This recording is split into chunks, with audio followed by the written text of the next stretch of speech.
जय जिनेन्द्र। अर्हत वंदना की सीरीज का 17वां वीडियो। अप्पा कत्ता विकत्ताय दुहाणय सुहाणय अप्पा मित्त ममित्तम च दुपट्ठिय सुपट्ठियो। पहले ये बता दूं कि कई जो लोग हैं अर्हत वंदना करते हैं उस समय एक अशुद्धि कर लेते हैं। वे बोलते हैं अप्पा मित्तम मित्तम च, ये अशुद्ध हैं। शब्द हैं अप्पा मित्त ममित्तम च, दोनों अलग अलग बोलना है, त पर जोर देना है, मित्तम नहीं है। मित्त ममित्तम च, यह शुद्ध है। आत्मा अप्पा कत्ता विकत्ताय, आत्मा ही करता है, विकर्ता है। दुहाणय सुहाणय, दुख की और सुख की। अप्पा मित्त ममित्तम च दुपट्ठिय सुपट्ठियो। आत्मा ही मित्र है सुकृत करने वाली और आत्मा ही शत्रु है दुष्कृत करने वाली। कई लोग ये ब्लेम करते रहते हैं, अच्छा होता है तो मैंने किया, मेरा सारा मेहनत है इसमें। कभी भी कोई भी लड़का क्लास में फर्स्ट आता है ना तो वो सारा क्रेडिट खुद लेता है। मैंने 10 घंटे पढ़ाई की, ये किया, वो किया, सब कुछ उसने किया। कभी टीचर को या ट्यूशन टीचर को क्रेडिट नहीं देता है, सारा उसने किया। और अगर कोइंसिडेंस फेल हो जाए या नंबर कम आए तो क्या कहेगा कि ट्यूशन टीचर ने अच्छे से नहीं पढ़ाया या स्कूल में पढ़ाई अच्छे से नहीं करवाई, मेरा ये अमुक जो टीचर था इस सब्जेक्ट का उसने अच्छे से नहीं पढ़ाया। अच्छा होता है तो क्रेडिट हमारा, मैंने मेहनत की, और बुरा हो जाए क्रेडिट सामने वाले का। सारे दोष सामने हैं, मेरे में तो गुण ही गुण भरे पड़े हैं। आत्मा ही करता है, आत्मा ही भोगता है, आत्मा ही सुख दुख की करता है और आत्मा ही सुख दुख भोगने वाली है। आत्मा सुप्रवृत्ति कोई भी करता है, सुप्रवृत्ति करता है, सही कार्य करता है तो वह मित्र तुल्य है, और गलत कार्य करते हैं तो वह शत्रु तुल्य है। करने वाली आत्मा ही है, कोई और नहीं। जितनी घटनाएं हमारे साथ घटित हो रही है वो अतीत के कर्म श्रृंखलाओं के कारण हो रही है, अतीत के कर्मों के कारण हो रही है। वो किए हुए हमारे ही है। कोई यदि हमें सपोर्ट कर रहा है तो भी हमारे कर्म है, और कोई हमारा पैसा लेके भाग गया तो भी हमारे ही कर्म है। जो जैन होता है ना उसका एक स्लोगन होता है, इसका एक पंक्ति होती है, वही जैन होता है, मेरे कर्म बाकी सब निमित्त। जो भी मेरे साथ हो रहा है वो मेरे कर्म है, बाकी सब निमित्त है। कोई कहता है कि अमुक व्यक्ति ने मेरे साथ गलत किया, अमुक की नीयत खराब हो गई, नहीं, मेरे कर्मों का यह सारा क्रिया प्रक्रिया है, क्रिया प्रतिक्रिया है, इसलिए मुझे ही भोगनी पड़ेगी। यदि कुछ भी अच्छा हो रहा है तो मेरे कर्म है, तो बुरा होगा तो भी मेरे ही कर्म है और किसी के नहीं है।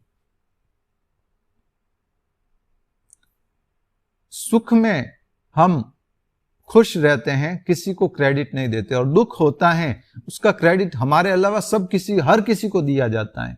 भगवान ने इसका निषेध किया है। अच्छा भी हो रहा है तो तुम्हारे ही कर्म है, बुरा हो रहा है तो भी तुम्हारे ही कर्म है। तुम्हारी अच्छी करनी तुम्हारी मित्र के समान है, तुम्हारी बुरी करनी तुम्हारे शत्रु के समान है।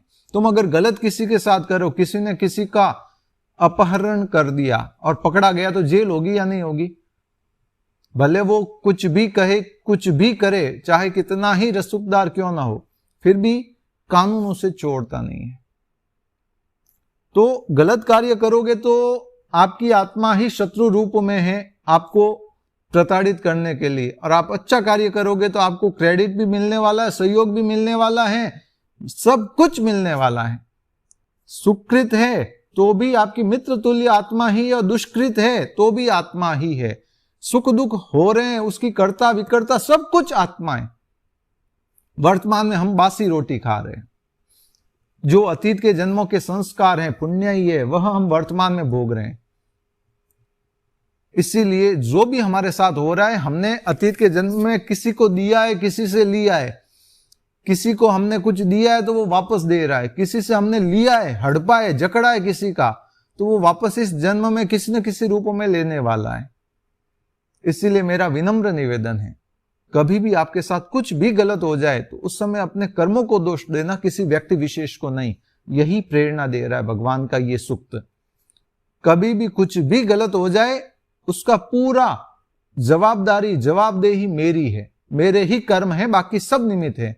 और कभी भी कुछ भी अच्छा हो जाए, देव गुरु पसाए, गुरु कृपा से हुआ है। एक व्यक्ति आयुष्य पूर्ण करके देवगति में जन्मा, तीसरे देवलोक में गया। उसने कोई विशिष्ट साधना नहीं की थी जीवन पर्यंत, बस एक ही काम करता। वहां से जब वो देवगति में उत्पन्न हुआ तो वहां से भगवान महावीर के दर्शन करने के लिए आया। जब वो दर्शन करने आया, गौतम स्वामी ने उस देव को देखा, उसकी चमक, इंद्र की भी चमक उसके सामने फीकी हो। एक सामान्य देव, जबकि उसकी जो चेहरे की चमक है, आभा मंडल है, आभा वलय है, तेजस्विता है, ओजस्विता है, वह इंद्र की भी नहीं होती इतनी उस देव की। गौतम स्वामी ने तत्काल भगवान से पूछा कि भंते, देवता तो इंद्र भी इतने हैं, 64 इंद्र आपकी सन्निधि में है, मगर जितनी इसकी चमक है, चेहरे की आभा है, उतनी किसी की नहीं है, ऐसा क्यों? तब भगवान महावीर ने फरमाया कि हे गौतम, इसने अतीत के जन्म में जो भी सत्क्रिया की उसका पूरा श्रेय देवगुरु पसाए अर्थात देवगुरु धर्म को दिया। गुरु कृपा से हो रहा है, देवगुरु धर्म की कृपा से हो रहा है, देवगुरु धर्म की कृपा से हो रहा है। इसका जो ये समर्पण भाव रहा, इसके कारण ये देवगति में जन्मा तो है, मगर इतनी उत्कृष्ट पुण्याई के साथ जन्मा है कि इसके आभा मंडल इतना पवित्र है, देदीप्यमान है कि इंद्र भी इसके सामने फीका पड़ता है। पदवी इंद्र की बड़ी, मगर तेजस्विता, देदीप्यमानता इसकी बड़ी। ये महत्व है क्रेडिट देने का कि यदि आप कहीं पर भी चले गए तो हमेशा आगे रहने वाले हो, पीछे रहने वाले नहीं हो। मुझे एक गुरु ने कहा था, संतों ने कहा था कि नरेश, कभी भी गुरु को आगे रखना, तू हमेशा आगे बढ़ता जाएगा। और जिस दिन तूने खुद को आगे रखा, हो सकता है कुछ समय के लिए भले तेरी पुण्य तेज हो, तू आगे बढ़ जाए, मगर ऐसा पीछे आएगा कि कभी आगे आने की हिम्मत नहीं कर पाएगा। वो दिन है, आज का दिन है। आज भी मैं ये वीडियो भी शुरू किया, उससे पहले मैंने मेरे गुरु को याद किया, स्मरण किया है। सब आपकी कृपा से हो रहा है, मैं केवल बोलने वाला निमित्त हूं और कुछ नहीं हूं। तो ये समर्पण अनवरत गुरु के प्रति बना रहे। जो भी अच्छा कार्य हो, देवगुरु पसाए, देवगुरु धर्म की कृपा से हैं। और कुछ भी गलत हो रहा है, मेरे कर्म है, और बाकी सब निमित्त कोई भी हो सकता है कि अमुक ने मेरे साथ ये किया, अमुक ने वो किया, अमुक ने वो किया, मगर मेरे ही कर्म थे इसलिए उसने किया है, बाकी कुछ नहीं। आपका साधर्मिक जैन नरेश चोपड़ा, बालोतरा, सूरत।